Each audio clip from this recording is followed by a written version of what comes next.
कोपरगाव शहरात पोलिसांसह बीएसएफ जवानांचे सशस्त्र संचलन संपन्न झाले। त्याबाबत सविस्तर वृत्त असे की आज मंगळवार दिनांक 2 मार्च 2024 रोजी सकाळी 10 वाजता येणाऱ्या सण उत्सवानिमित्ताने व लोकसभा निवडणुकीच्या अनुषंगाने कायदा व सुव्यवस्था अबाधित राहावी यासाठी कोपरगाव शहर पोलीस स्टेशनचे पोलीस निरीक्षक संदीप कोळी, सहाय्यक पोलीस निरीक्षक विश्वास पावरा, सहाय्यक पोलीस निरीक्षक मयूर भामरे, पोलीस उपनिरीक्षक रोहिदास टोंबरे यांच्यासह 15 अंमलदार आणि बॉर्डर सिक्युरिटी फोर्सचे कमांडर राजकरण यांच्यासह 39 जवानांनी कोपरगाव शहर पोलीस स्टेशन मधून निघून गांधीनगर अंबिका मेडिकलच्या रोडने दत्तनगर मार्गाने 105 मावळा चौक छत्रपती संभाजी महाराज स्मारक मार्गाने डॉक्टर बाबासाहेब आंबेडकर स्मारकाजवळून सदरचे पथक कोपरगाव शहर पोलीस स्टेशनला जाऊन संचलनाची सांगता झाली। या संवेदनशील भागातून सशस्त्र संचलन केले।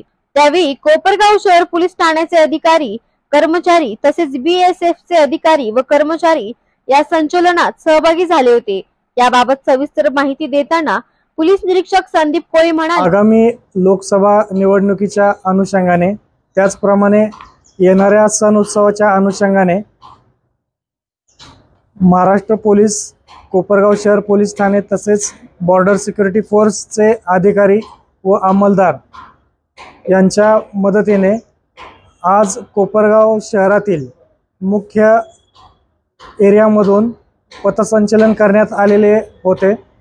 सदर पथसंचलनासाठी कोपरगाव शहर पोलीस ठाण्याचे 5 अधिकारी, 15 अंमलदार, त्याचप्रमाणे बॉर्डर सिक्युरिटी फोर्सचे 1 अधिकारी आणि 40 अंमलदार हजर होते। विपिन गायकवाड, महाराष्ट्र माझा न्यूज, कोपरगाव।